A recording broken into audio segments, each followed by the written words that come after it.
राग द्वेष के विजेता, मोक्ष मार्ग की प्रतिपादक चरम तीर्थंकर श्रमण भगवान महावीर स्वामी के चरणों में कोटि कोटि वंदन करते हुए एक भवावतारी चर्चा चक्रवर्ती भीष्म प्रतिज्ञाधारी अखंड बाल ब्रह्मचारी आचार्य सुराज पूज्य श्री जयमत जी महाराज साहब के चरणों में कोटि कोटि वंदन करते हुए उन्हीं के 11वें पटधर आचार्य सम्राट पूज्य श्री शुभचंद्र जी महाराज साहब के चरणों में कोटि कोटि वंदन।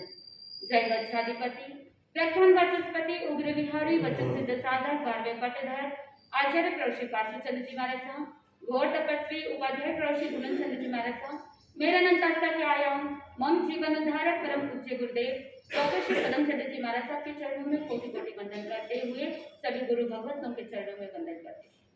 गुरुदेव की आज्ञा से आप बदलो अनंत अनंत ज्ञानी सर्वज्ञ सर्वदर्शी तीर्थंकर प्रभु महावीर स्वामी, जिन्होंने संसार के भव्य प्राणियों को जिनवाणी के माध्यम से धर्म आराधना साधना करने की प्रेरणा दी। धर्म आराधना साधना करने के सीजन है ये चतुर्मास और चतुर्मास की कर्तव्य है 4 विषयों का गमन, कषायों का शमन, इंद्रियों का दमन और त्रिकाल ज्ञानी को नमन। यही 4 साधक के कर्तव्य होने चाहिए कि जब साधक विषयों का वमन कर देता है, वमन का मतलब क्या है? वॉमिट करना, उल्टी कर देना, यानी जो अंदर कचरा है उसे क्या करना है? बाहर निकाल देना है, दूर कर देना है, छोड़ देना है। आपने क्या किया? किसका वमन किया? अपशब्दों का वमन किया, गाली गलौज का वमन किया, किसका वमन किया? किसको छोड़ दिया? जिसको छोड़ना चाहिए था उसे नहीं छोड़ा, इसीलिए अभी तक लाभ प्राप्त नहीं हुआ। ज्ञानी जन कहते हैं विषयों का वमन कर देना। विषय यानी सब्जेक्ट।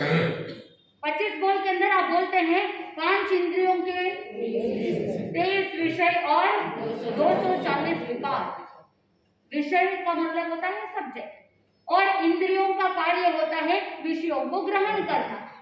विषय अच्छा या बुरा नहीं होता, विषय तो विषय है, सब्जेक्ट। आप देख रहे हैं, जान रहे हैं, सुन रहे हैं। श्रोतेंद्र के माध्यम से आप 3 प्रकार के शब्द सुनते हैं। कौन कौन से? जीव शब्द, अजीव शब्द और मिश्र शब्द। कोई जीव के माध्यम से आपको आवाज आ रही है, उदाहरण के तौर पर मैं बोल रही हूँ, कौन सा शब्द? जीव शब्द। लेकिन कोई वाद्य यंत्र है, उस वाद्य यंत्र से कोई आवाज आ रही है, किसी एक वस्तु के ऊपर से ऐसे आवाज आ रही है, वो कौन सा शब्द? अजीव शब्द। लेकिन जीव और अजीव का जो मिश्रण है, उदाहरण के लिए मैं बोल रही हूँ लेकिन मेरी आवाज और साथ में ये माइक के माध्यम से, एम्पलीफायर के माध्यम से शब्द एम्पलीफाई होकर के आप तक पहुंच रहा है, वो कौन सा शब्द? मिश्र शब्द। बोलते समय भाषा, बोलने से पहले शब्द यानी पुद्गल, और बोलते समय भाषा और बोलने के बाद पुद्गल। मेरे बोलने से पहले मैंने जो चिंतन किया वो मेरे क्या है? भाषा के पुद्गल है, शब्द के पुद्गल है। लेकिन मैं जब बोल रही हूँ वो क्या हो जाती है? भाषा हो जाती है। और बोलने के बाद जब साधक के कानों में जो पड़ रहे हैं, वो कानों में जो शब्द पहुंच रहे वो क्या है? क्या है? पुद्गल है। तो सामयिक के अंदर पुद्गलों का संघटना होता है क्या? चिंतन। बोलने से पहले पुद्गल, बोलते समय भाषा और बोलने के बाद पुद्गल।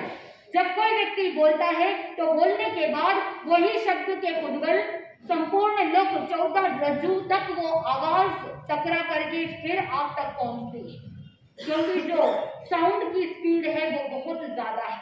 मीडियम ऑफ साउंड साइंस के अंदर कहा जाता है, क्योंकि अगर वैक्यूम होता है जहां पर कोई मीडियम नहीं, धर्मास्त्र इकाई नहीं, अधर्मास्त्र इकाई नहीं, कोई मीडियम नहीं है, साइंस प्रूव करता है कि अगर वैक्यूम होता है वहां पर आवाज पहुंचती है क्या? नहीं पहुंचती है। वही अकाउस्टिक्स के माध्यम से साउंड प्रूफ कमरे बनाए जाते हैं जहां पर साउंड बाहर नहीं जा सकते। क्यों? क्योंकि वहां पर साउंड ऑफ मीडियम नहीं है, वहां पर ब्लॉक कर दिया। वही अगर मीडियम ऑफ साउंड अगर थ्रू एंड थ्रू पहुंच जाता है तो आवाज यहां से बाहर पहुंच सकती है। ज्ञानी जन ने कहा कि सत्य तत्व को पहचानो। श्रोत्रंत्र के माध्यम से 3 प्रकार के शब्द सुनते हैं। शब्द तो पुद्गल होते हैं, विषय बुरा नहीं है, लेकिन उसके साथ आपने विकार जोड़ दिया। देखो उनकी आवाज कितनी अच्छी है, अरे ये कितना कर्कश बोल रहा है। राग भाव जुड़ गया, द्वेष भाव जुड़ गए, यानी उन विषयों के साथ क्या जुड़ गया है, विकार जुड़ गया है, विकृति जुड़ गई है, और वही विकृति कर्मों का बंधन कराता है। इसीलिए भगवान ने कहा विषयों का क्या कर देना, गमन कर देना। युद्ध और लड़ाई की बातें सुनने के लिए बड़ी अच्छी लगती है। अच्छी लगती है कि नहीं अच्छी लगती है? मन को लुभाता है। अगर कोई 2 व्यक्ति लड़ रहे हैं तो तीसरा व्यक्ति मजे लेता है। तो युद्ध की बातें सुनने को तो कानों को अच्छी लगती है, लेकिन आत्मा के लिए हितकारी नहीं है। एक जमाना था जब पानी लेने के लिए गांव में आज भी जाते हैं, नल से पानी भरने जाते हैं।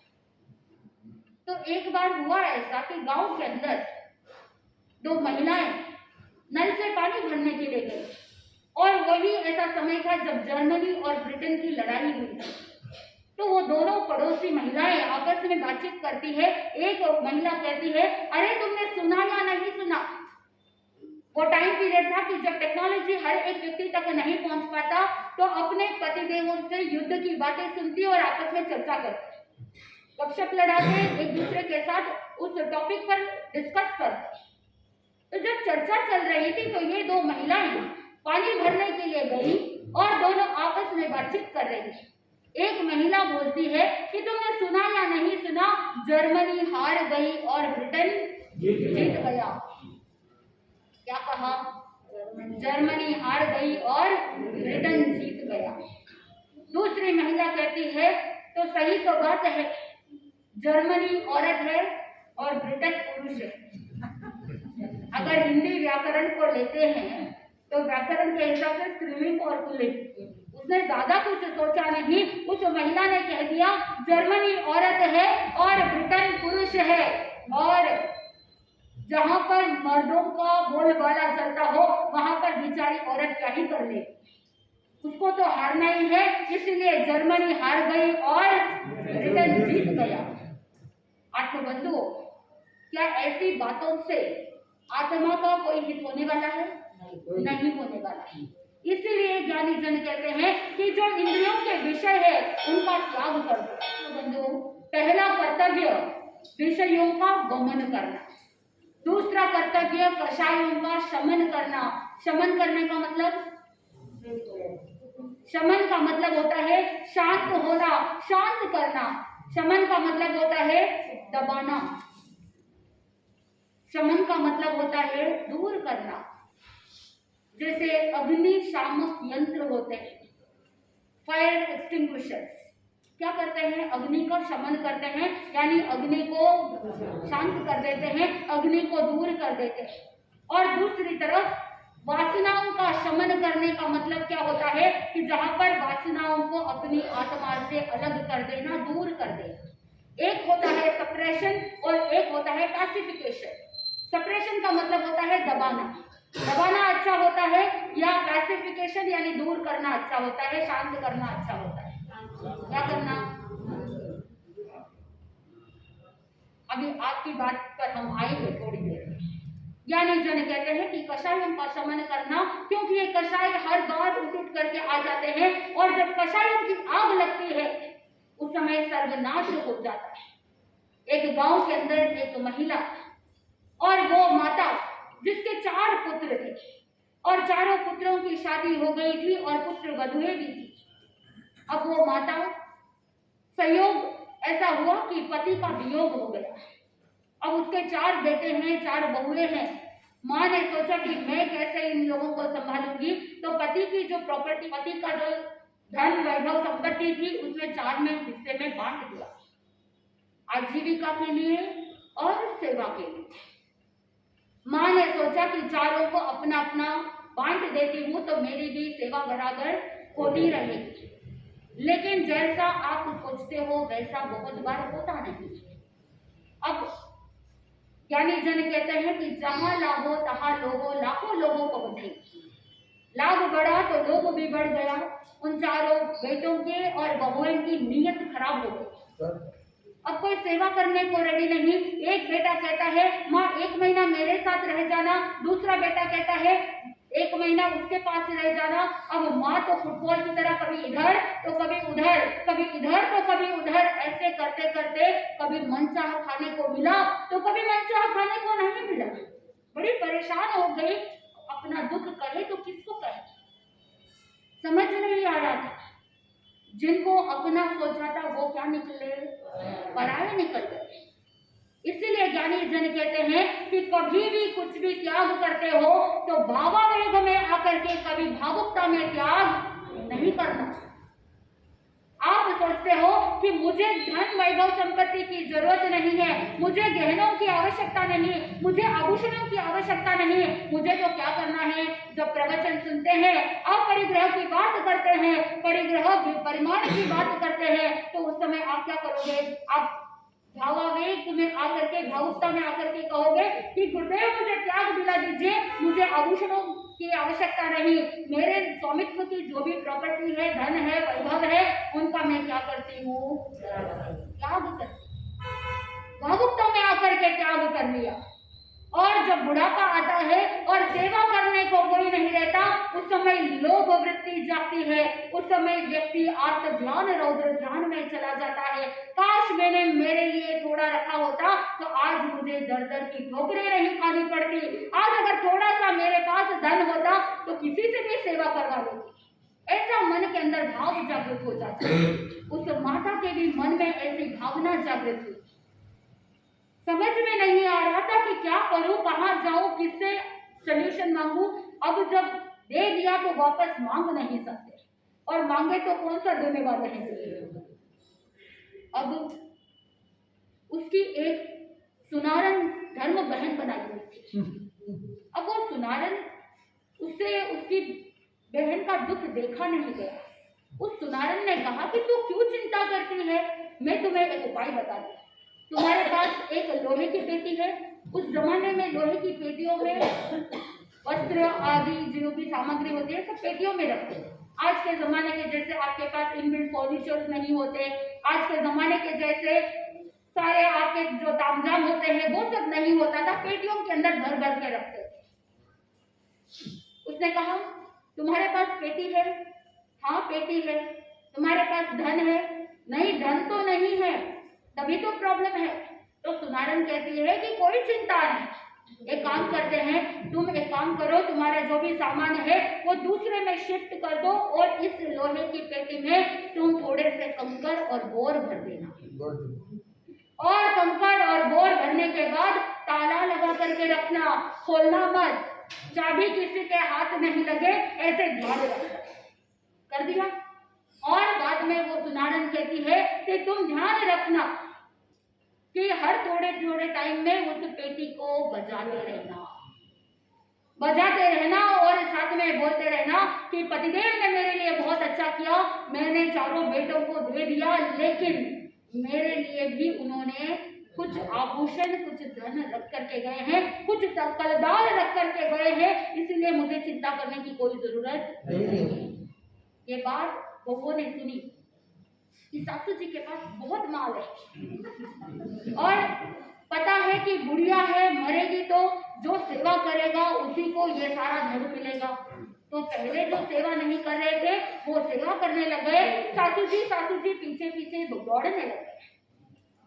अब रोज वो बुढ़िया पेटी में बजाती रहती। बहू सोचती कि माँ जी के पास बहुत धन है, एक बहू सोचती कि मुझे ही धन मिलेगा, चारों खूब सेवा करने लगे।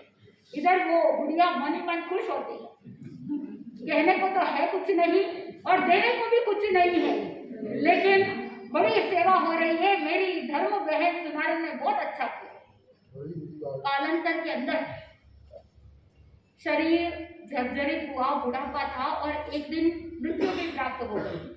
अब मृत्यु प्राप्त हुई तो हुई, लेकिन यहाँ पर चारों बहुओं में, बेटों में होड़ लग गई कि ये धन तो मुझे मिलेगा, ये धन तो मुझे मिलेगा।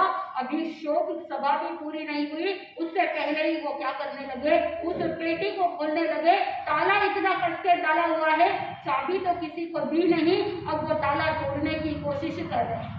और उसी शोक के अंदर वो सुनारन एक दोहा कहती है, छाना रहो जी छाना रहो, मटी लगाओ जोर, छाना रहो जी छाना रहो, मटी लगाओ जोर, सासू जीरी पेटी में गलबचिया और गोर। वो सुनारन दोहा कहती है कि जोर लगा करके ताला खोलने की जरूरत नहीं, सासू जी की पेटियों में कलदार नहीं है, सासू जी की पेटी में धन नहीं है, उसकी पेटी में क्या है, गलबचिया और गोर। और जब ताला खोला तो बड़ा पश्चाताप हुआ, अरे हमने तो सोचा था खूब धन मिलेगा, खूब सोना चांदी मिलेंगे, लेकिन कुछ भी हाथ लगा नहीं। इसीलिए ज्ञानी जन कहते हैं कि कषायों का शमन कर देना और इंद्रियों का दमन कर देना।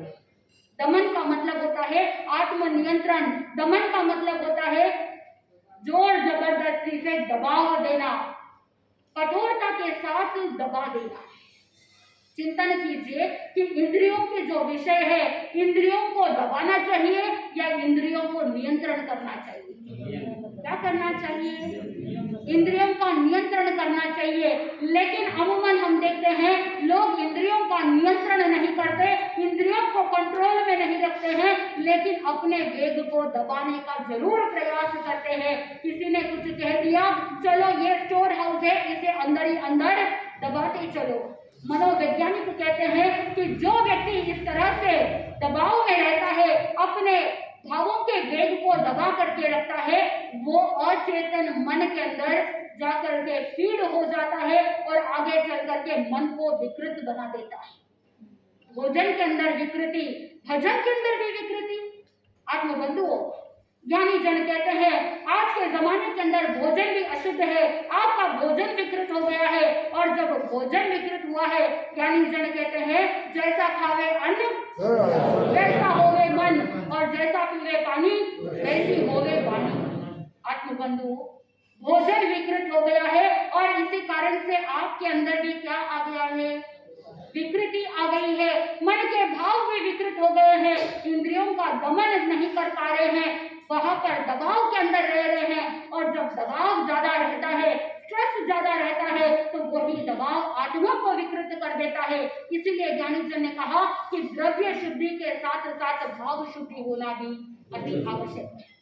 द्रव्य शुद्धि शरीर के लिए, आप शरीर की शुद्धि करते हैं, द्रव्य शुद्धि शरीर के लिए, वहां पर व्यवहार दृष्टिकोण रहता है कि व्यवहार के अंदर द्रव्य शुद्धि अनिवार्य है, वहां पर अनुकंपा का भाव जुड़ा हुआ है। आप सोचते हो कि मैंने एक बकेट पानी का उपयोग किया, मैंने शावर किया, न जाने क्या क्या सोच लेते हो, और वहां पर आप क्या करते हो, पानी यूज करने से क्या होता है, थोड़ा सा बोलिए, अरे बोल तो दीजिए। आप अपने बच्चों को क्या कहते हैं, ज्यादा पानी नहीं गिराना, पानी गिरेगा तो क्या होगा, क्या लगेगा, पाप लगेगा। थोड़ा जोर से बोलिए, क्या लगेगा, पाप लगेगा। आनंद कामदेव आदि भगवान महावीर स्वामी के प्रमुख श्रावकों को पाप नहीं लगा क्या?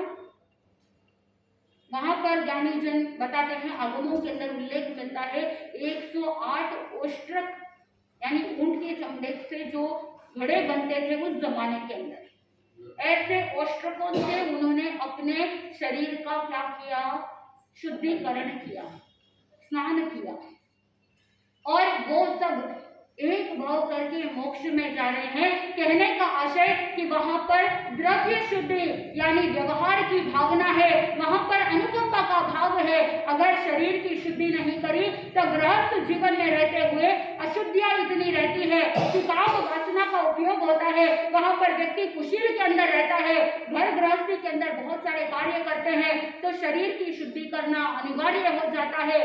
वहां पर किसी जीव की हत्या का भाव नहीं है, वहां पर अनुकंपा दृष्टि है। अगर शुद्धि नहीं रखी तो समुचित जीवों की क्या हो सकती है, बहुत ज्यादा जीवों की उत्पत्ति हो सकती है, क्षुद्र जीवों की उत्पत्ति हो सकती है, माइक्रो ऑर्गेनिजम्स की उत्पत्ति हो सकती है, बहुत सारे कीटाणुओं की उत्पत्ति हो सकती है, शरीर बीमार हो सकता है, और जब शरीर रोगग्रस्त हो जाएगा तो फिर आत्मा विकृत हो जाएगी। ये भाव से वो क्या करते थे, द्रव्य शुद्धि करते थे। लेकिन आपने क्या किया, वहां पर भी विकृति। व्यवहार को व्यवहार समझना और निश्चय को निश्चय समझना, तभी हम क्या कर सकते हैं, जीवन में यथार्थता तक पहुंच सकते हैं। निश्चय के अंदर तो आत्मा ही शुद्ध है, आत्मा ही बुद्ध है, लेकिन वो आत्मभाव कब आता है, भाव शुद्धि कब आती है, जब आप संयम अंगीकार करते हैं, जब आप कुशील का त्याग करते हैं, जब आप ब्रह्मचर्य का पालन करते हैं, उस समय भाव शुद्धि इंपॉर्टेंट है।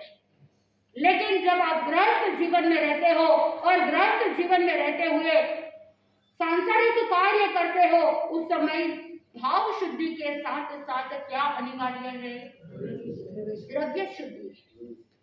अगर आप मजे ले लेकर के पानी गिरा रहे हैं तब तो ज्यादा कर्मों का बंधन होगा, लेकिन वहीं पर अगर जो क्रिया कर रहे हो उस क्रिया के साथ अनुकंपा की भावना जोड़ ली, उस क्रिया के साथ मन में ये चिंतन कर लिया कि वह दिन मेरा धन्य होगा जिस दिन मुझे इन सब सांसारिक कार्यों से भी मुक्ति मिल जाएगी, उस दिन तो आत्मा का कल्याण हो जाएगा। क्या आप अपने थॉट पैटर्न्स को बदल सकते हैं? वहां पर दमन का मतलब वहां पर शांत करना है, वहां पर आप नियंत्रण करने की भावना रखें। आप जो नेगेटिव डेफिनेशन लेकर के बैठे हैं कि दमन का मतलब है दबा देना, कषायों को दबाना, कषायों का शमन करना, अगर दबाव में रहते जाएंगे तो एक दिन वही आत्मा में मन में इतना विकृति पैदा कर देगा कि आगे चल करके वो ही आपके आत्मा का पतन का कारण बन सकता है।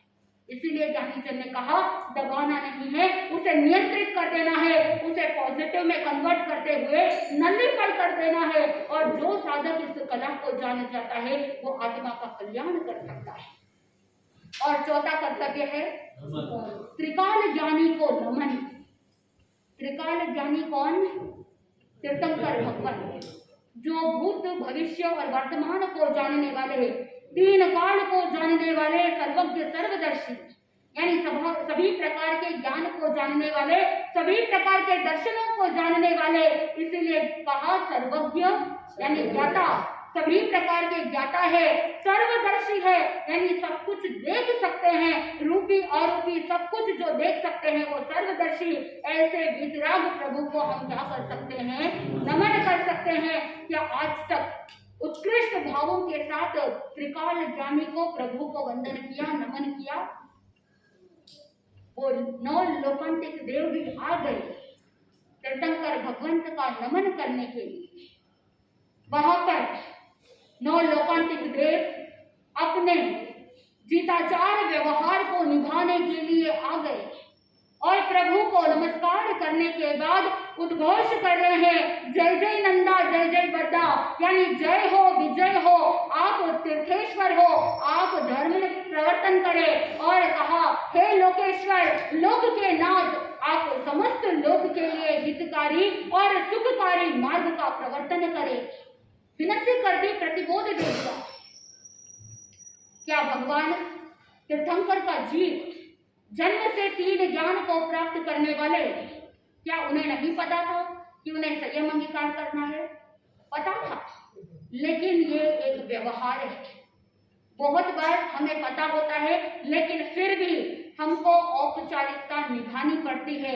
आप संसार के अंदर रहते हुए भी बहुत बार एक फॉर्मेलिटी निभाते हैं, एक व्यवहार निभाते हैं। ठीक उसी प्रकार 9 लोकांतिक देव भी क्या कर रहे हैं, प्रभु महावीर स्वामी के वैराग्य की अनुमोदना करने के लिए और दीक्षा की प्रेरणा करने के लिए कि अब समय हो गया है, अब क्या कीजिए, आप आगे बढ़िए, संयम अंगीकार कर लीजिए, दीक्षा ग्रहण कर लीजिए, प्रव्रज्य ग्रहण कर लीजिए, सर्व विरति बन जाइए।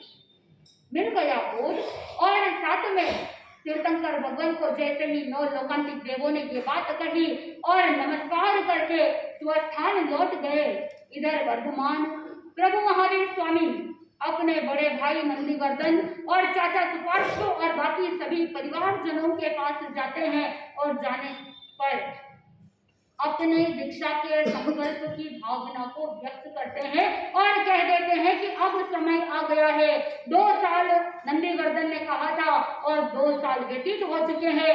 1 वर्ष उन्होंने वर्षदान में व्यतीत किया और अब क्या करना है, संयम अंगीकार करना है। जैसे ही ये बात सुनी नंदीवर्धन चिंतन करने लगे, अब आदेश की सीमा संपन्न हो चुकी है। अब अगर 4 दीवारी में वर्धमान को रोकूंगा तो ये बहुत बड़ा अपराध होगा और मैं अपने स्वार्थ में बंद करके ऐसा अपराध नहीं कर पाऊंगा।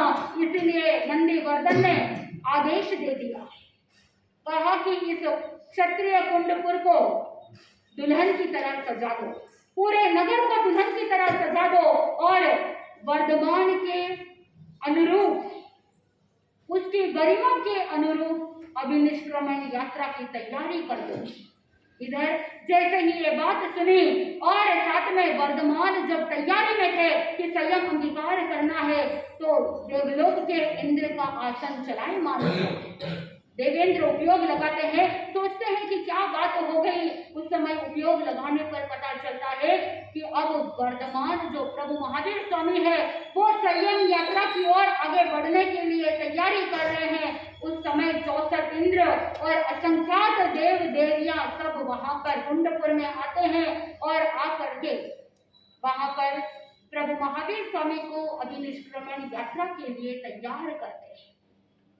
आत्मबंधुओं, कहा जाता है कि जो देवेंद्र था वो देवेंद्र अपनी व्यक्तिगत शक्ति से एक देव चंदक तैयार करते हैं, यानी एक बहुत बड़ा भव्य मंडप तैयार करते हैं और उस मंडप के बीचों बीच एक पीठिका होती है और उस पर रत्न और मणि युक्त एक सिंहासन तैयार किया जाता है।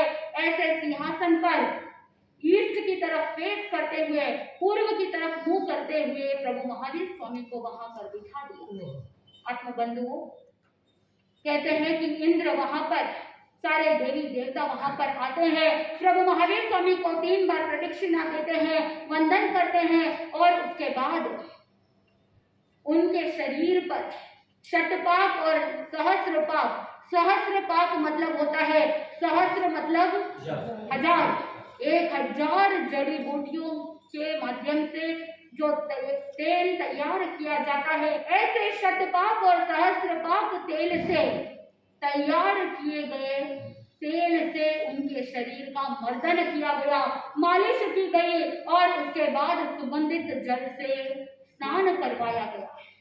आत्मबंधुओं, उसके पश्चात उनके शरीर पर लाल गोशीर्ष चंदन का लेप लगाया गया और रत्न और सोने के तारों से जड़ित श्वेत वस्त्र धारण करवाए गए। आत्मबंधुओं, कहते हैं कि वो वस्त्र इतने अल्प भार वाले थे कि ऐसे वस्त्र कि जो श्वास लेते हैं नासिका से निकलती हुई वायु से भी उड़ जाए, इतने बारीक और इतने कोमल, इतने मनोहर मधुर ऐसे वस्त्र धारण करवाए गए और बहुमूल्य आभूषणों को पहनाया गया और सुगंधित पुष्पों से उनको अलंकृत किया गया।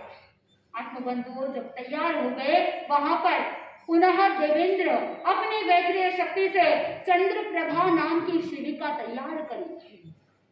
चंद्रप्रभा नाम की वो शिविका जो 50 धनुष लंबी है, 25 धनुष चौड़ी है और 36 धनुष ऊंची है, इतनी बड़ी शिविका तैयार की गई और प्रभु महावीर स्वामी को वहां पर बीचों बीच उस शिविका में एक सिंहासन भी तैयार किया गया और उस सिंहासन पर पूर्व की दिशा में मुंह करते हुए उनको बिठा दिया गया। उस शिविका के अंदर बाकी जो भी परिवार जन जिन जिनको जहां जहां योग्य अवसर मिला वहां पर शिविका में बैठे। प्रभु महावीर स्वामी अभिनिष्क्रमण यात्रा के लिए तैयार है। क्या प्रभु महावीर स्वामी को इतना सब कुछ करने की जरूरत थी? क्या देवी देवताओं को इतना तामझाम करने की आवश्यकता थी? आप तो कहोगे कि बहुत ज्यादा आडंबर है। क्या है? बोल तो दीजिए। अगर कोई महोत्सव मनाते हैं तो आप क्या कहते हो? थोड़ा जोर से बोलिए, आप ही बोलते हो ना। आडंबर। हम आपसे पूछना चाहेंगे कि ये आडंबर है या प्रभावना, क्या है? धर्म स्थान में बैठे हो इसीलिए आप बोलोगे कि प्रभावना है, और यहाँ से बाहर जाओगे, देखो भाई इतना बड़ा महोत्सव था, कितना आडंबर किया। पूज्य गुरुदेव डॉक्टर श्री पदम चंद्र जी महाराज साहब कहते हैं, जिस कार्य से धर्म की वृद्धि हो वो प्रभावना, और जिस कार्य से अधर्म की वृद्धि हो वो क्या है? आडंबर। 5 स्टार होटल में शादी करना क्या है? क्या है? आडंबर। क्यों? क्योंकि पाप की वृद्धि हो रही है, पाप बढ़ रहा है। ओपन ग्राउंड के अंदर रिसेप्शन हो रहा है, क्या है? आडंबर। खुले आसमान में खाना बनाया जा रहा है, आरंभ समारंभ हो रहा है, क्या है? आडंबर। लेकिन वहां तो आपका मुंह खुलता नहीं, आप स्वयं वहां पर जाकर के 5 स्टार होटल में शादी विवाह के अंदर चले जाते हो। लेकिन जब धर्म उत्सव मनाया जाता है, जहां पर दीक्षा महोत्सव मनाया जाता है, या किसी तपस्वी की अनुमोदना के लिए जो महोत्सव मनाया जाता है, वहां पर आप क्या कहते हो? ये विकृति है। मन के अंदर विचार करना कि जो हजारों लाखों लोगों की तादाद में जो महोत्सव के अंदर आते हैं, उनके मन में अहोभाव जागृत होता है कि देखो इतने बड़े राजा जिनके पास धन वैभव संपत्ति की कोई कमी नहीं, ऐसे बड़े बड़े चक्रवर्ती जो 6 खंड के नाथ है, इतनी रानियां है, हजारों देवी देवता सेवा के अंदर, फिर भी सबको एक बार ठोकर मार करके क्या कर रहे हैं? संयम अंगीकार कर रहे हैं। और मन के अंदर चिंतन होता है, जब वो सब कुछ त्याग कर रहे हैं, जगत के नाथ बन रहे हैं, 6 का जीवों को अभयदान दे रहे हैं, तो कम से कम हम क्या कर सकते हैं? हम तो उनकी तरह संयम नहीं ले सकते, तो कम से कम कुछ ना कुछ छोटा त्याग व्रत प्रत्याख्यान तो ले सकते हैं कि नहीं ले सकते? क्या ऐसी भावना आती है? आती है कि नहीं आती? लाखों की तादाद में वहां पर त्याग व्रत प्रत्याख्यान होते हैं। वही अगर अकेले में जाकर के पेड़ के नीचे दीक्षा लेते तो क्या ये धर्म की प्रभावना होती? क्या संयम की अनुमोदना होती? वहां पर स्वयं के चिंतन को परिष्कृत करने की जरूरत है। प्रभु महावीर स्वामी के ये विधि विधान सारा बता दिया कि किस तरह से भगवान महावीर स्वामी अभी निष्क्रमण यात्रा के लिए तैयार हो रहे हैं। लाखों लोग खड़े हैं, निहार रहे हैं कि आज तीर्थंकर भगवान दीक्षा लेने जा रहे हैं और मोक्ष मार्ग के लिए हमको एक मार्ग मिलने वाला है, धर्म का मार्ग मिलने वाला है। आज तक जो अज्ञानता के अंधकार में डूबे हुए थे, अब हमको क्या मिलने वाला है? ज्ञान का प्रकाश मिलने वाला है, ज्ञान की रोशनी मिलने वाली है। ऐसे सभी लोग हर्षित होते हैं, आनंदित होते हैं। क्या हम भी इस तरह का चिंतन कर सकते हैं कि जहां पर धर्म की वृद्धि हो वो प्रभावना, और जहां पर अधर्म बढ़ रहा है वो पाप है, और जहां पर पाप बढ़ता है वो है आडंबर। आड अंबर यानी जहां पर पाप ही पाप है, यानी अंबर यानी आकाश, जहां पर पाप की कोई सीमा नहीं, वो क्या है? आडंबर है। आत्मबंधुओं, जब साधक शब्द का अर्थ समझ जाता है, उसके बाद आप अलग अलग तरह से शब्दों का दुष्प्रयोग नहीं करेंगे। तो अगली बार जब कोई महोत्सव होता है तो वहां पर मन के अंदर चिंतन करना कि इस महोत्सव के बहाने मुझे त्याग व्रत प्रत्याख्यान करने का अवसर मिल रहा है। कल गुरुदेव का जन्म दिवस हमने मनाया, तो वहां पर भी हमने क्या किया था? हम सभी ने सामूहिक रूप से एकासन तप आराधना की। तो वहां पर हमने धर्म की प्रभावना की। करेक्ट? धर्म की प्रभावना हुई कि नहीं? एक ने एकासन किया और दूसरे ने सोचा कि चलो ये भी कर रहे हैं तो हम भी कर लेते हैं। ठीक उसी प्रकार ये धर्म की प्रभावना है कि आपने एक दूसरे को प्रेरणा करी, आपने एक दूसरे के लिए तप की दलाली करी। और ज्ञानी जन कहते हैं कि दलाली में पैसे नहीं लगते। आप मारवाड़ी के अंदर कहते हैं रुपयो लगो ना तक्को, धर्म ढूंढियो पक्को। तो वहां पर कुछ लगने वाला नहीं है, लेकिन दलाली के माध्यम से जो दलाल होता है उस दलाल को तो कमीशन वैसे भी मिल ही जाता है। काम होता है तो भी कमीशन, और काम नहीं होता है तो भी कमीशन, दोनों तरफ से मुनाफा है। ठीक उसी प्रकार आपको भी धर्म की प्रभावना करनी है, धर्म की दलाली करनी है।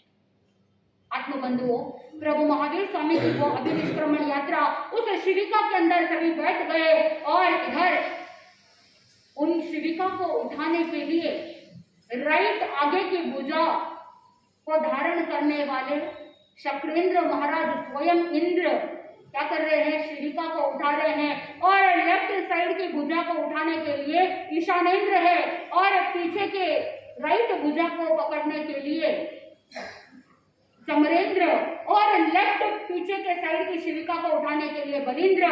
ऐसे भगनपति, वाणव्यंतर, ज्योतिषी, वैमानिक सभी चारों निकाय के देव उपस्थित हो गए और साथ में हजारों लोग उस शिविका को धारण करते हुए सभी अपना अपना हाथ लगा रहे हैं कि प्रभु महावीर स्वामी को अभिनिष्क्रमण के लिए ले जाना है। तो सभी लोग अपना अपना योगदान दे रहे हैं। पूरे क्षत्रिय कुंडपुर के नगर के मध्य से वो अभिनिष्क्रमण यात्रा संपन्न होते हुए उस क्षत्रिय कुंडपुर के ज्ञात खंड उद्यान के अंदर अशोक वृक्ष के नीचे आकर के शिविका को उतार दिया और शिविका से भगवान महावीर स्वामी वर्धमान उतरे नीचे और उतरने के बाद अपने आभूषण उतारना प्रारंभ किया और वैश्रमण देव अपने पास जो श्वेत रत्न जड़ित वस्त्र थे उस श्वेत वस्त्र में सारे आभूषण एकत्रित कर लिए और दूसरी तरफ आभूषण उतारने के बाद प्रभु महावीर स्वामी ने अपने दाहिने हाथ से दाएं मस्तक का लोच किया और दाहिने हाथ से बाएं तरफ के बालों का लोच कर दिया, पंचमुष्टि लोच किया और शक्रेंद्र महाराज ने उस रत्नों की थाल में उन बालों को, केशों को ग्रहण कर लिया और प्रभु से निवेदन करते हुए उन बालों को क्षीर समुद्र में प्रवाहित कर दिया। जिस समय भगवान महावीर स्वामी वस्त्र उतारते हैं तो उस समय शक्रेंद्र देव दूष्य वहां पर कंधे पर डाल देता है। वो देव दूष्य वस्त्र ऐसा कि जहां पर प्रभु महावीर स्वामी को इन सबसे कोई लेना देना नहीं, वो तो स्वीकार और अस्वीकार दोनों प्रकार के भावों की सीमा से ऊपर उठ चुके थे। अगर इंद्र वस्त्र डालते तो भी वो कुछ नहीं कहते और अगर नहीं डालते तो भी कुछ नहीं कहते। और उसी समय उन्होंने 84 लाख जीव योनियों से क्षमा याचना करी। आप भी प्रतिक्रमण के अंदर कहते हो थामे भी सवे जीवा कमन तुम्हें मिट्टी में सब हुए तो वैरम मध्यम नके नहीं। आप बोलते हो लेकिन वास्तव के अंदर मन से भाव आते हैं क्या कि मैं सभी जीवों से मैत्री की भावना रखता हूँ। आज तक जितने भी जीवों के साथ मेरा वैर का खाता खुला है मैं उस वैर के खाते को बंद करना चाहता हूँ, इसीलिए सभी जीव मुझे क्या करो, क्षमा करो। प्रभु महावीर स्वामी भी क्षमा याचना कर रहे हैं 84 लाख जीव योनियों से और उसके बाद उन्होंने मन के अंदर चिंतन किया और प्रतिज्ञा करी सबों में अकर्णिजम पावम, यानी उन्होंने कहा कि आज के बाद सभी प्रकार के पाप कार्य मेरे लिए अकरणीय है। और साथ में उन्होंने सामायिक चारित्र अंगीकार किया, उन्होंने उच्चारण किया नमो सिद्धाणम बोल करके सिद्ध भगवंतों को वंदन करने के पश्चात उन्होंने सामायिक चारित्र ग्रहण किया। करेणी सामाय्यम सर्वम जोगम पचकामी जब जीवाये तिविहम तिविहेयम, 3 करण 3 योग से सामायिक चारित्र को अंगीकार किया, दीक्षा ग्रहण कर ली और जैसे ही दीक्षा ग्रहण की दीक्षा कल्याण तो महोत्सव मनाया गया। और इधर दीक्षा कल्याण के दौरान जैसे ही उन्होंने संयम अंगीकार किया तो चौथा ज्ञान मन पर्य ज्ञान भी प्राप्त हो गया। अब वो अढ़ाई द्वीप और जो समुद्र के अंदर रहे हुए सभी सन्नी पंचेंद्रिय पर्याप्त जीवों के मनोगत भावों को भी जानने लग गए। आत्मबंधुओं, जैसे ही उन्होंने संयम अंगीकार किया, मन के अंदर अभिग्रह धारण कर लिया कि आज के बाद आगे 12.5 वर्ष पर्यंत तक मैं अपने शरीर के प्रति कोई भी ममत्व का भाव नहीं रखूंगा, मैं अपने शरीर की सार संभाल शुश्रूषा नहीं करूंगा। इसका मतलब क्या हुआ कि जैसे देवता, मानव और तिर्यक से संबंधित जितने भी उपसर्ग आएंगे, जो भी उपसर्ग के माध्यम से कष्ट आएंगे, उनको मैं संभाव पूर्वक सहन करूंगा। ऐसी दृढ़ प्रतिज्ञा ग्रहण कर ली, अभिग्रह ग्रहण कर लिया और अभिग्रह ग्रहण करने के पश्चात वो वहां से प्रस्थान करने के लिए तैयार हो गए। मिक्सरवदी दशम का दिन था और हेमंत ऋतु थी। विजय मुहूर्त में दिन के तीसरे प्रहर में संयम अंगीकार किया और साथ में कहते हैं कि जब दिन का एक मुहूर्त शेष था, 48 मिनट दिन के बाकी थे, उस समय उन्होंने जहां जन समूह था उस जन समूह को छोड़ करके एकाकी विहार के लिए रवाना हुए और पहला विहार करते उन्होंने कुरमार ग्राम में पहुंच गए। अब कुरमार ग्राम का वो प्रथम विहार, प्रथम दिन दीक्षा का, प्रथम प्रतिज्ञा, प्रथम अभिग्रह और साथ में प्रथम संध्या दीक्षा लेने के पश्चात और दीक्षा लेते ही प्रथम संध्या के दिन प्रथम उपसर्ग, किस तरह से उनके जीवन में एक अज्ञात रूप में जो आगे भविष्य में जो जो उपसर्ग आने वाले हैं, उनका साधना का पथ कैसा था, उनका संयम का पथ कैसा था, वो किस प्रकार अपने जीवन को आगे बढ़ाएंगे। साधना काल के अंदर उन्होंने चिंतन किया कि जब तक केवल ज्ञान, केवल दर्शन की प्राप्ति नहीं होगी, तब तक मैं अपने साधना में अड़िग रहूंगा। चाहे कैसा भी उपसर्ग आ जाए, फिर भी मैं संभाव से ही उसे क्या करूंगा, सहन करूंगा। आत्मबंधु, ऐसी उत्कृष्ट अभिग्रह को धारण करने वाले प्रभु महावीर स्वामी को इस दीक्षा महोत्सव के दौरान दीक्षा कल्याण के बारे में हमने चिंतन किया। जब जब कल्याण होता है तो तीनों लोक के अंदर प्रकाश होता है, सभी चारों गति के जीवों को थोड़ा सा सुख का अनुभव होता है।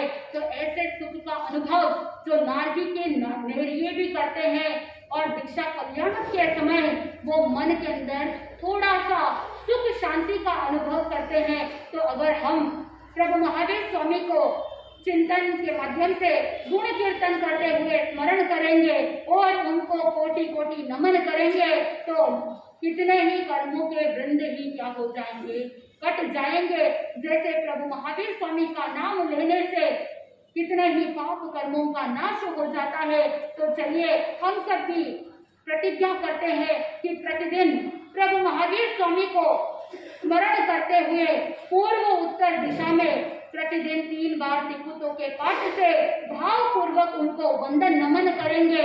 मन में ये चिंतन करेंगे कि उपकार है प्रभु महावीर स्वामी का, जिन्होंने हमें धर्म का मार्ग बताया और हम उन्हीं के शासन में चल रहे हैं। ऐसे शासन प्रभु महावीर स्वामी को प्रतिदिन 3 बार त्रिकुटों के पाठ से हम क्या करेंगे, वंदन करेंगे। जो जो ये प्रतिज्ञा ग्रहण करना चाहते हैं कि जब तक मन वचन काया स्थिर रहे, तब तक चाहे दिन में हो या चाहे रात्रि में हो, जब जैसे याद आ जाए तो 3 बार पूर्व या उत्तर दिशा में मुंह करते हुए प्रभु महावीर स्वामी को याद करते हुए क्या करेंगे, वंदन करेंगे।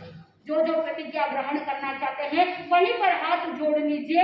गुरुदेव श्री की आज्ञा से प्रतिदिन प्रभु महावीर स्वामी जो हमारे गुरु है, जो हमारे भगवान है, उनको याद करते हुए हम त्रिकुटों के पाठ से 3 बार वंदन करेंगे। धारणा प्रमाणे पंचकान 10 बनते परिक्रमा में निंदा में गरिया में आप पानम हो सिरे हो, बोलिए हो सिरामी हो सिरा। ऐसे प्रभु महावीर स्वामी को कोटि कोटि वंदन। आगे के प्रवचनों के अंदर हम सुनेंगे कैसे उनको पहला उपसर्ग बस दीक्षा लेके कुछ ही समय हुआ था और उपसर्गों की श्रृंखला कैसे प्रारंभ हुई, कैसे वो अपने जीवन में संभाव रखेंगे और कैसे वो हमें अपने जीवन के माध्यम से बोध प्रदान करेंगे। जैसे जैसे हम सुनेंगे हमारे भीतर से भक्ति से हम ओतप्रोत होते हुए अपने आप को आगे बढ़ाने का प्रयास करेंगे, आनंद की प्राप्ति होगी। इसी मंगल भावना के साथ आनंद ही आनंद। बोले श्री जैन धर्म की जय।